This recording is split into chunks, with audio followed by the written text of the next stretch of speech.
중에 가장 투명하지 않은 부분이라고 해야 할까요? 그런 부분들은 어떤 것들이 있을까요? 일단 가장 쟁점이 되는 건 두 가지가 있을 겁니다. 첫 번째로 이제 안성 쉼터를 예. 왜 안성에 매입을 했고, 왜 그 가격에 매입했고, 네. 왜 제대로 활용하지 않았는지 부분이 있을 것이고요. 예. 나머지 하나는 이제 개별적인 사안마다 다르겠지만 회계 관련된 부분입니다. 예. 그 회계라는 거 한마디로 일종의 그 왕조를 지금 사초와 마찬가지입니다. 이 단체가 어떻게 운영됐고 어떻게 의사결정했는지는 사실 회계장부를 통해 드러나는 것이거든요. 예. 그 회계의 내용 중에서 여러 가지 큰 금액들이 투명하지 않게 관리가 됐던 부분들이 나와 있고요. 예. 그렇다면 이것이 도대체 어디로 어떻게 가서 쓰였는지가 확인이 될 필요가 있겠죠. 예. 그래서 그것을 확인하려면 결국은 의사결정을 누가 어떻게 했는지, 그리고 두 번째로는 결국 자금 흐름이 중국적으로 어디로 갔는지, 이 두 가지로 수사가 집중될 가능성이 높습니다. 예. 의사결정을 누가 했는지가 상당히 중요하겠네요. 그렇습니다. 예. 그런데 이에 대해서 정 의원은 입장은 이 단순 회계 실수다 이렇게 이야기를 하고 있고 회계 처리 오류가 있었던 점은 있지만 과거 심의사회가 이런 경우가 좀 있었다. 네. 그리고 앞으로 개선할 것이다 이런 내용이에요. 맞습니다. 예. 일단은 뭐 지금 그렇게 한 부분이 법률적으로 어떤 의미를 가지냐면요. 기본적으로 이 모든 업무상 배임, 횡령, 그리고 회계 관련된 부분들, 이 예. 내용들은 다 고의범입니다. 그러니까 소위 말해서 실수로 인해서 관련된 부분을 오기하거나 누락하거나 형사처벌의 대상이 되지는 않습니다. 예. 근데 만약에 고의적으로 회계장부를 조작했거나 고의적으로 이제 정의원한테 손해를 끼치고 제3자에게 이익을 줬거나 아니면 돈을 빼갔으면은 그거는 당연히 처벌이 되겠죠. 예. 네. 그래서 일단은 이 내용들이 고의적인 것들이 아니고 또 오류에 불과하다는 얘기를 하는 것인데요. 네. 이 부분은 이제 당사자의 주장도 중요하지만 결국은 두 가지를 통해서 확인해 볼 수 있을 것입니다. 당시에 이제 그런 자료들이 작성되는 과정들이 어떻게 됐는지를 먼저 볼 것이고요. 예. 결국 제일 중요한 거는 그렇게 누락되었거나 회계가 공시되지 않았거나 누락된 부분들의 돈이 어디로 어떻게 가서 쓰였는지, 결국 거기서 이제 이것이 고의적인 것인지 아니면 단순한 오류인지가 판별이 될 것입니다. 검찰 수사에서도 그런 부분에 좀 집중을 하게 되겠군요. 그렇습니다. 그래서 지금 일단 압수수색이 진행이 되고 있는데요. 두 가지를 같이 쫓을 것입니다. 하나는 지금 계좌의 거래 내역들이랑 그 돈이 간 향방들을 볼 것이고요. 두 번째로는 어떤 사업을 의사결정을 하거나 혹은 하지 않기로 결정을 하거나 이럴 때 이런 부분들이 어떻게 결정이 됐는지 네. 볼 수 있어야 하는데요. 정의원 같은 경우에는 사실 윤당선이 주도해가지고 운영을 해왔지만은 또 이러한 운동 자체에 동참한 여러 세면사회단체들이 연대해서 결합된 형태였기 때문에 역으로 보면은 많은 사람들이 함께 하지만 또 역으로 보면은 너무 많은 사람이 함께 하기 때문에 소수가 이제 의사결정에 집중할 수도 있는 그런 예. 문제점이 있습니다. 네. 그래서 검찰 수사의 방향은 이제 누구한테 결국은 책임을 물어야 하는지, 누가 이것을 이렇게 한 것인지를 밝히는 것에 초점을 맞출 것으로 보입니다. 예. 누가 결정을 했느냐, 그리고 실수냐 아니면 고의냐, 그리고 이 계좌 거래 내역을 실제로 들여다보면 나오겠죠. 그렇습니다. 어디서 얼마나 들어왔고 네. 어떻게 나갔는지를요. 그런데 지금 보면 오늘 그 할머니께서도 얘기하셨지만 윤미향 당선인이 개인 계좌로 지금 받았던 걸 기억한다 이렇게 얘기를 했습니다. 네. 그럼 그 개인 계좌를 지금쯤 검찰이 어느 정도 확보했고 들여다보고 있다고 봐도 되겠습니까? 아마 지금쯤은 다 보고 있을 것이라고 볼 수 있고요. 예. 예, 계좌에 대한 압수수색도 같이 진행이 되고, 그건 이렇게 막 외관에 나타나는 것처럼 직접 가서 하는 것이 아니라 예. 금융기관에 영장을 이제 제시를 하면서 바로 발급받을 수 있기 때문에 예. 그 부분을 확인을 하고 있을 것으로 보입니다. 네. 자, 그 윤미향 당선인의 개인 계좌 지금 4개로 수차례 기부금을 모집했다고 하고요. 그리고 위안부 할머니들의 해외 방문 경비 썼다고 하고요. 이게 실제로는 개인 계좌로 모금을 하면 안 되게 돼 있죠. 그렇습니다. 예. 기부금법이라고 하죠. 네. 기부금품 모집에 관한 법률에서는 예. 이제 허가 등록 신청을 할 때 내가 네. 기부금을 이 계좌로 이렇게 받을 것이나 등록 신청을 하도록 되어 있고요. 그럼 그 계좌로만 그 방법에 맞도록 모집을 해야 합니다. 그렇기 때문에 만약에 그것이 아닌 제3의 계좌로 사용을 한다면 원칙적으로는 기부금법 위반이라고 할 수가 있고요. 예. 네. 또 이것이 단순하게 그냥 계좌의 사용 주체만 좀 다른 부분이 아니라 혹시라도 네. 관련된 금액들을 일부 임의로 사용한 부분들이 있다.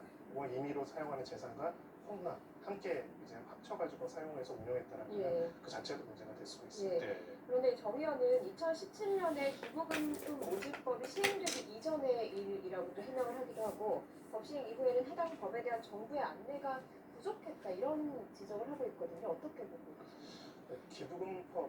이 기부금품법은 사실 1951년도에 제정이 됐습니다. 네. 그래서 이름은 조금씩 바뀌었지만요. 처음에는 금지법, 기부금품 금지법, 그 다음에 규제법, 그 다음에 다시 현행 같은 기부금품 모집 및 모집에 관한 법률로 바뀌었는데요. 조금씩 예, 내용은 그 지금 말씀드렸던 기부금품을 모집하기 위해서 사전에 허가나 등록을 해야 한다는 점, 그럴 때 어떤 방법을 할지를 관할 과정에 이제 신고를 하고 감사를 받아야 한다는 점은 1951년도부터 지금까지 유지되는 내용이라고 할 수 있습니다. 예. 그렇기 때문에 적어도 뭐 2017년 이전에는 해당 법이 없었다라는 해명은 법률적으로는 맞지 않는 것 같습니다.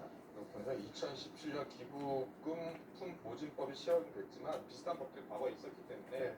그런 변명은 안 된다. 동일한 법령의 법률은 2006년도부터 시행이 됐었고요. 네. 실제 그 법의 실제 모체라고 할 수 있는 거는 1951년부터 계속 시행이 됐습니다. 네, 알겠습니다. 그리고 윤당선인 의혹과 관련해서는요. 윤당선인 부부의 그 5년 동안 납부 소득세를 보니까 643만 원인데요. 그리고 연소득으로 치면은 한 5천만 원 정도 되는데 아파트를 이제 현금으로 구매를 했어요. 물론 이제 윤당선인 측에서는 그 적금을 깼고 그리고 이제 지인한테 빌렸다 이렇게 얘기를 했고요. 그리고 또 실제로 이번에 당선인이 이 국회의원 신분이 되기 전에 이제 신고한 걸 보면 현금이 또 약간 3억 원 정도 있어요. 그러니까 이게 이제 의혹이 있다라고 이제 문제를 제기하는 측에서 이렇게 이야기하고 있거든요. 네. 그러니까 이 문제를 이제 확실하게 하기 위해서는 당선인이 계좌를 이렇게 보여주면 되는 거겠죠. 일단은 본인이 제대로 밝혀야 할 문제이죠. 네. 사실 제3자들로서는 더 알 수 있는 내용이 아니기 때문에 우리가 요즘에 일반 시민들도 집을 살 때 이 집 사는 돈이 어디서 나오는지 상세하게 밝히고 조금이라도 문제가 있으면 세무조사 받지 않습니까? 네. 당선인 신분이고 이제 국회의원이 되실 분이기 때문에 그렇다면은 이 재산이 어떻게 형성이 됐고 이 현금은 어디서 나왔는지를 추상적인 이야기가 아니라 이제 객관적인 근거로서 밝힐 필요가 있다고 생각합니다. 네. 지금 윤 당선인 측에서는 최근 5년간의 개인 계좌 거래 내역을 모두 공개할 의향이 있다 이렇게 이야기하지 않았습니까? 네, 그렇습니다. 근데 아직 공개가 되고 있지는 않죠. 네. 뭐 5년간 계좌 거래 내역을 다 공개하지 않더라도요. 네. 구체적으로 이제 자금의 형성 경위 등에 대해서는 개괄적으로 이야기를 하는 게 맞고요. 네. 사실 오늘 이용수 할머니 이 기자회견에서도 굉장히 그 가슴 아픈 장면이 연출됐지만은 위안부 문제가 아직 해결되지가 않았습니다. 네. 아직도 해결이 안 됐어요. 일본은 계속 사실 안 하고 있고요. 이 문제를 해결하기 위한 노력을 계속하기 위해서라도 이 문제와 관련돼서 운동하는 단체에 문제가 있다면 의혹을 빠르게 해소하고 만약 잘못한 게 있으면 잘못한 부분에 책임을 지고 아닌 부분이 있으면 오해를 해소하고 가야겠죠. 네. 그럼에도 불구하고 지금까지 관련된 내용들이 제대로 소명이 되거나 해명이 된 건 없는 것 같습니다. 네. 그렇기 때문에 이런 부분들을 결자 해지 차원에서 각자가 이제 특히 자료의 접근성이 높은 각 책임자들이 관련된 부분들을 공개를 하고 네. 검증을 받아야 한다고 생각합니다. 네. 이제 안성 쉼터 관련해서도 의혹이 계속 제기되고 있어요. 그리고 이용사 할머니도 오늘 안성 쉼터 얘기를 잠깐 하셨거든요. 네. 진짜 할머니들을 위해서는 쓰이지 않았다 이렇게 맞습니다. 말씀하셨습니까? 근데 지금 문제가 되고 있는 게 너무 비싸게 사서 너무 싸게 판 것 아니냐. 네. 이런 건 어떤 법률적으로 어떤 혐의가 적용됩니까? 네, 업무상 배임이 될 수가 있습니다. 배임. 네. 물론 이제 이것 또한 고의와 과실이 나눠지는데요. 고의와 과실로 또 나왔죠. 맞습니다. 이거를 단순하게 주의 의무를 제대로 안 하고 그냥 어떻게 보면 만연히 이제 한 5억 원에 살 수 있는 거를 대표자가 10억 원에 샀다 이런 거 자체가 형사적 범죄가 되지는 않습니다. 그런데 만약에 의도적으로 내가 대표를 맡고 있는 단체에 손해를 입히고 이렇게 업계 역사라고 하죠. 그 높은 가치로 무언가를 사면서 해당되는 돈을 매도인이나 제3자한테 이익을 주기 위해서 했다는 건 업무상 배임이 되는 것이고요. 자, 안성 쉼터 관련해서는 특히 이제 매각 금액 자체는 적정하다는 얘기도 있지만은 도대체 이것을 왜 이렇게 비싼 가격에 그리고 왜 이렇게 멀리 있는 안성에 매입한 것인지 그리고 왜 이렇게 큰 돈을 들여가지고 사업을 했으면서 실제로 피해자인 할머니들이 별로 활용을 안 한 것인지에 대한 의혹 제기가 있고 거기에 대한 해명이 필요하다고 생각합니다. 예. 지금 이 안성 쉼터와 관련해서 또 불거진 의혹 중에 하나가 그렇다면 왜 안성 쉼터인가, 왜 안성인가이거든요. 이 부분에 대해서도 뭐 법적으로 논쟁이 되는 부분이 있을까요? 네, 여기서 이제 쟁점이 될 수 있는 부분은 크게 두 가지가 있을 건데요. 업무상 배임이 되려고 한다면은 이걸로 이득을 보는 사람이 있어야 합니다. 정의연 외에 이득을 보는. 뭐 대표적으로 가령 이제 매도인, 이 주택을 매도한 매도인이 더 높은 금액으로 돈을 벌어가지고 이익을 받고 그걸 목적으로 다시 이루어졌는가. 네. 그것이 첫 번째 쟁점이 될 것이고요. 네. 두 번째 쟁점은 좀 더 이제 큰 내용인데 애초부터 이제 이 쉼터 관련된 사업 자체를 할 의사와 능력이 없는 상황에서 네. 그런 명목으로 돈을 받아가고 사용한 것이라면 후원 기업에 대해 사기가 될 수 있는 부분이 있습니다. 그래서 이 쉼터 관련된 계획이 어떻게 세워졌고 어떻게 운영됐고 특히 이 매도인과의 관계가 어떻게 되는지 특히 매도인이 이 자금을 받은 다음에 이 자금을 어떻게 운영해서 사용했는지까지도 함께 수사가 이루어질 것으로 보입니다. 네, 알겠습니다. 그리고 이제 윤미향 당선인이 국회의원 신분이 5월 30일부터 이제 시작이 됩니다. 국회의원 임기 시작하게 되는데 그러면 이제 국회의원은 보통 이제 불체포 특권 같은 게 있지 않습니까? 그렇습니다. 그렇다면 임기 이후에 뭐 소환 조사 같은 거 할 때는 차질이 기다릴 수 있는 거 아니에요? 기본적으로 임의 소환 뭐 그냥 본인이 출석하는 거는 문제는 없고요. 네. 소환 조사를 할 때 본인이 이제 거절하고 계속 나오지 않는다면 소위 말해서 이제 신병을 확보하기 위한 영장을 청구하거나 그런 부분들이 있겠죠. 네. 그래서 이제 소환 조사에 적극적으로 응해가지고 나온다면 특별히 문제는 안 되지만은 소환을 계속 응하지 않아서 결국 이제 검찰이 영장 청구까지 하게 된다면 네. 국회의원이기 때문에 불체포 특권이 있기 때문에 국회 회기 중에는 이제 국회의 동의를 받아가지고 네. 해야 한다는 난관이 생기는 부분이 예. 있습니다. 그렇군요. 알겠습니다. 자, 지금까지 이용수하는 기자회견 주요 내용 그리고 정의원 관련 의혹 등에 대해서 김성훈 변호사와 함께 살펴봤습니다. 오늘 말씀 잘 들었습니다.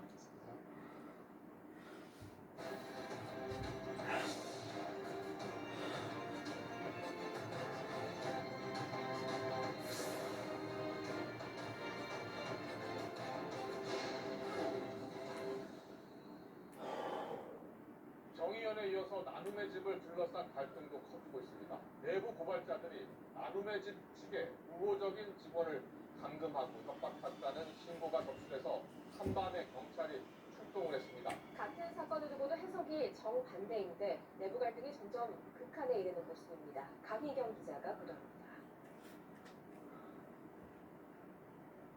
위안부 피해 할머니들이 지내는 나눔의 집. 식사 시간에 맞춰 할머니에게 온 조리사가 대화하고 있던 다른 직원을 밀어 내보냅니다. 이 조리사는 나눔의 집 의혹과 관련해 법인 측에 우호적인 인터뷰를 했다고 지목된 인물입니다. 뒤늦게 이 장면을 CCTV로 목격한 내부 고발자들은 강하게 항의했고 조리사는 직원을 밀친 사실을 인정하며 사과했습니다. 왜 우리 수고하는 엄마라고 미치고 계신 거예요? 급기야 A씨가 무릎을 꿇으며 분위기는 점점 심각해집니다. 실랑이가 이어진 끝에 직원들로부터 감금을 당하고 있다는 조리사의 신고를 받고 결국 경찰이 출동했습니다. 나눔의 집 측은 내부 고발자들 주장과 반대되는 내용의 인터뷰를 한 사람들에 대해 폭언과 협박이 발생했다고 주장했습니다. 단체로 공개 사과를 요구해 극도의 공포를 느껴 무릎을 꿇을 수밖에 없었다는 겁니다. 하지만 내부 고발자 측 입장은 정반대입니다. 감금과 폭언은 전혀 없었고 강제적인 공개 사과 요구도 없었는데 CCTV를 의식해 제보자 흠집내기에 나선 것으로 보인다고 밝혔습니다. 오히려 나눔의 집 측에서 할머니들을 회유하려는 움직임이 포착됐다고 주장합니다. 고발자들이 할머니들을 감금한다는 등의 거짓 주장을 펼치지만 매일매일 운동과 나들이를 함께할 뿐만 아니라 모든 공간엔 어떤 직원이든 자유롭게 드나들 수 있다고 반박했습니다. 정말 화가 많이 나요. 사실은 뭔가 사과를 하고 재발 방지를 약속함에도 모자란 이 상황에서 자기 잘못을 인정하지 않고 계속해서 그 메시지를 보냈는데 메신저만 공격하고 있는. 나눔의 집이 새로 채용한 회계 담당 직원의 업무 범위를 두고도 공익제보자 몰아내기 의혹이 불거지는 등 후원금 논란에서 시작된 문제가 돌이킬 수 없는 감정 싸움으로 번지는 모습입니다. YTN 강희경입니다.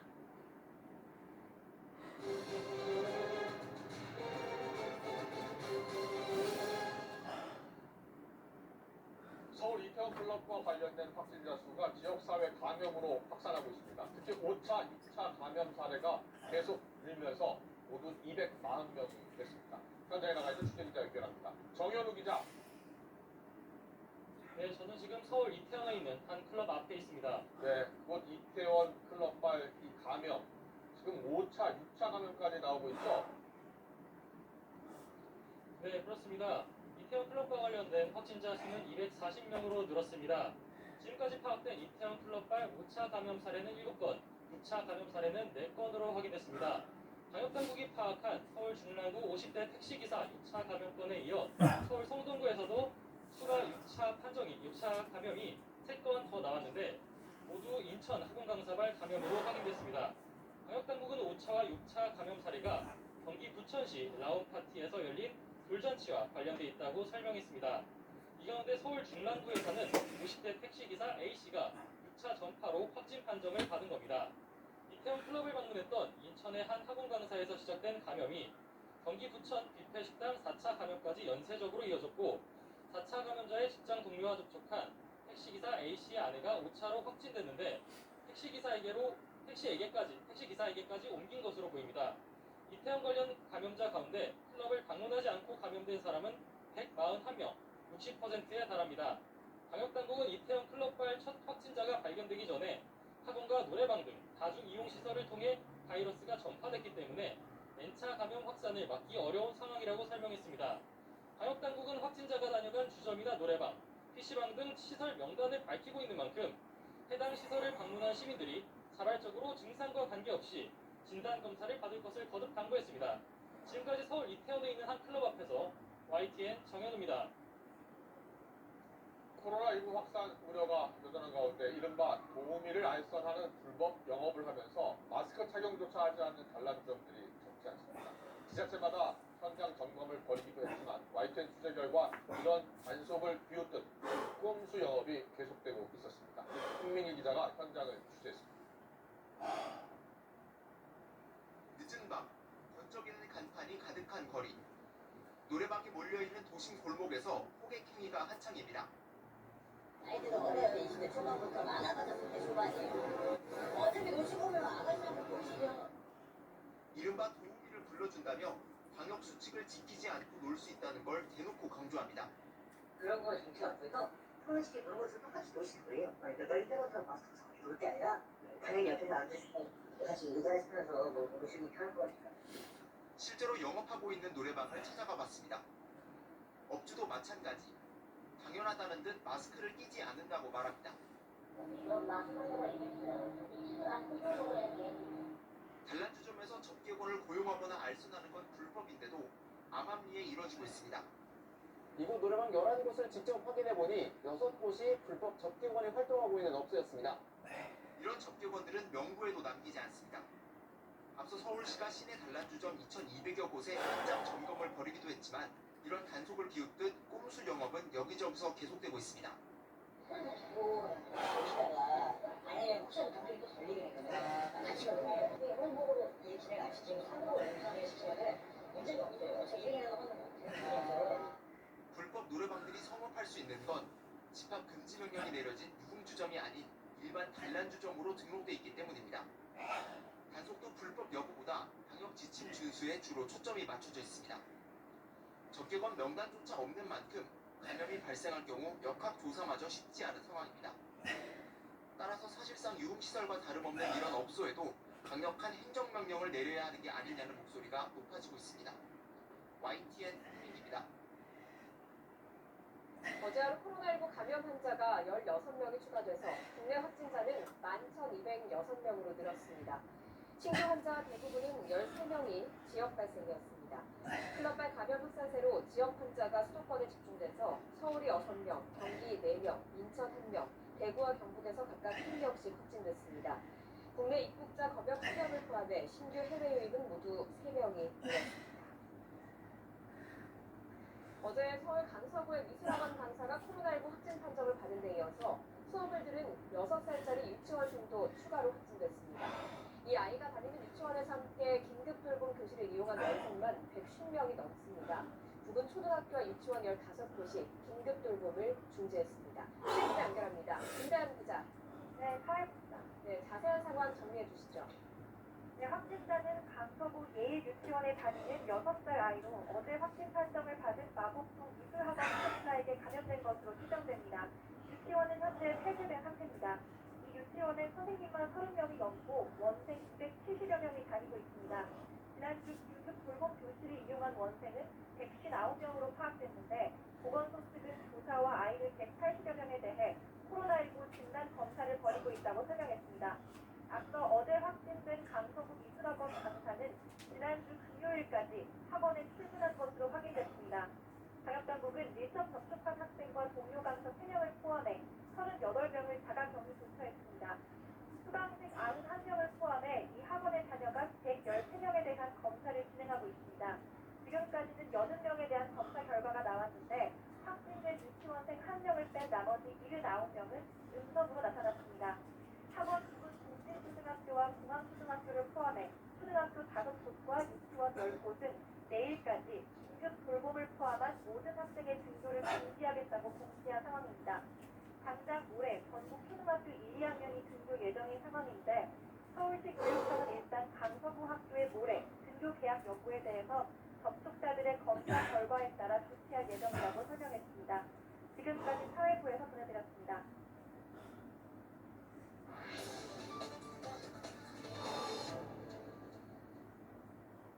네, 유치원생 한 명이 확진 판정을 받으면서 인근 유치원 초등학교까지 지금 비상이 걸렸습니다. 돌봄을 주관한 가곡초등학교 이태구 교장선생님 연결해서 자세한 얘기 들어보도록 하겠습니다. 네, 선생님 나와 계시죠? 네, 안녕하세요. 네, 안녕하세요. 교육당국의 결정에 따라 이 돌봄 수업 받는 학생들 이제 학교를 못 나오게 됐는데요. 오늘 수업 받던 학생들 언제 등교 돌아갔습니까? 교육청에서 돌봄 수업을 중지하라는 결정은 없었습니다. 네. 그런데 어제 저녁에 우리 학교도 이제 한두 명 정도 학생이 미술학원에 다닌다는 그런 이야기를 교육지원청으로부터 연락을 받고 예. 늦은 시간이지만 학부모님들께 유선으로 모두 연락을 했습니다. 그래서 긴급 돌봄을 중지할 수밖에 없었습니다. 그래서 네. 내일은 또 학교 소독을 해야 되기 때문에 그렇게 안내하고 중지를 했습니다. 네, 지금 현재 가곡초등학교에는 몇 명의 학생들이 돌봄 수업을 맡고 있습니까? 저희는 지금 25명입니다. 1학년은 13명, 네. 2학년은 12명. 그래서 네. 25명이 돌봄에 참여하고 있습니다. 예. 네. 보통 이제 돌봄 수업을 받는 학생들 가운데 부모님들이 대부분 이제 맞벌이 하시는 부모님들이 많이 예. 있는데, 자, 그럼 돌봄 받는 지금 25명 학생이라는데 어떻게 해야 되죠? 돌봄을 중지할 때 예. 결정이 이렇게 쉽지는 않았습니다. 네. 부모님들이 맞벌이가 있기 때문에 맞벌이로 인해서 아이들을 맡길 곳이 없어서 저희도 결정을 하는데 마음이 굉장히 아팠는데요. 네네. 하지만 혹시라도 있을 어려움을 대비해서 전체 학부모님들의 걱정을 조금이나마 덜어주기 위해서 결정을 하게 되었습니다. 예. 네. 그래서 현재까지 돌봄을 지속적으로 잘 해왔기 때문에 충분히 이해하시리라고 생각합니다. 일단 교육당국의 입장은요, 확진 강사가 근무하고 있는 그 미술학원 수강생들 또 강사, 학부모 등 90여 명에 대해서 내일 오전까지 검사를 하기로 결정을 했습니다. 걱정이 되는 건 모레 초등학교 1, 2학년이 등교할 예정이지 않습니까? 당국의 지침이 내려온 게 있습니까? 저희 학교는 학부모님들께 먼저 이제 가정통신문을 통해서 미술학원에 다니고 있는 학생들을 파악을 했고요. 예. 그래서 검사 결과 음성 판정이 나왔습니다. 예. 그래서 등교 수업과 돌봄에 대해서는 지금 서울시 교육청이나 또 강서양천 교육지원청에서 계속 협의를 하고 있는 것으로 알고 있습니다. 네. 내일 오전 정도면은 아마 결과가 나오지 않을까 생각합니다. 네. 내일 일단 최종 결정이 나올 것 같고요. 학부모님들 걱정이 크실 것 같은데요. 오늘 학부모님들 가운데 혹시 모레 등교해도 되는지 걱정이 돼서 직접 전화하시는 분들은 없으셨습니까? 학생들의 안전과 관련된 문제이기 때문에 네. 교무실로 전화가 많이 옵니다. 예. 그다음에 또 우리 학교 또 담임 선생님들께도 전화가 많이 오고요. 그래서 가정통신문에 의견을 적어보내 주시는 그런 분들도 많습니다. 예. 네. 미술학원에 다니던 학생들이 영어학원도 갈 수 있고 또 수학학원도 갈 수 있기 때문에 그 동선이 예. 겹치는 경우, 아, 또 예일유치원 같은 경우에 유치원의 형제 자매의 경우에 대해서 많은 걱정들을 하고 있고 또한 계약을 연기해달라는 그런 분들도 굉장히 많습니다. 예. 일단 그런 요청이 있긴 하지만 아직까지는 예정대로 수요일이면 초등학교 1, 2학년 학생들이 학교에 갈 것 같은데 아직 학생들이 어려서요. 선생님들이 마스크 쓰는 문제나 손 씻는 문제 이런 걸 통제하기가 어렵지 않을까 걱정하시는 분들도 많습니다. 학교 차원에서는 어떻게 준비를 하고 계시는지요? 지금까지 돌봄 학생들이 1월부터 계속해서 돌봄을 해왔습니다. 예. 그 학생들의 생활 모습을 보면 그리 어렵지 않다고 생각합니다. 네. 돌봄교실에서도 제가 아침마다 들리는데 아이들이 마스크를 벗지 않고 조용히 활동을 하고 있고요. 예. 또 식당에서도 밥 먹을 때 뛰어 앉아서 머리를 두고 앉아서 질서를 잘 지키고 조용히 활동하고 있습니다. 네. 또한 창문을 열어서 환기도 시키고 있고 또 학급에 손 소독제, 그다음에 비상용 마이크, 마스크 이런 것들을 충실하게 준비해 놓고 있습니다. 네. 다음 주에는 또 이제 초등학교 3, 4학년 학생들도 등교 계약을 하게 되는데요. 앞서 지난주 고3 학생들 등교 계약하지 않았습니까? 그런데 선생님들이 아주 녹초가 되셨다고들 하시더라고요. 예, 교장 선생님을 포함해서 많은 우리 가옥초등학교 선생님들도 걱정 많으시죠? 예, 사실 걱정이 많이 됩니다. 네. 하지만 각 학년이 점차적으로 등교를 하고 또 등교 시간을 차이를 두고 등교하고 또 급식 시간도 달리하고 또 학년별 시간차를 두고 오기 때문에 예. 그리고 저는 이제 선생님들의 능력을 믿습니다. 선생님들이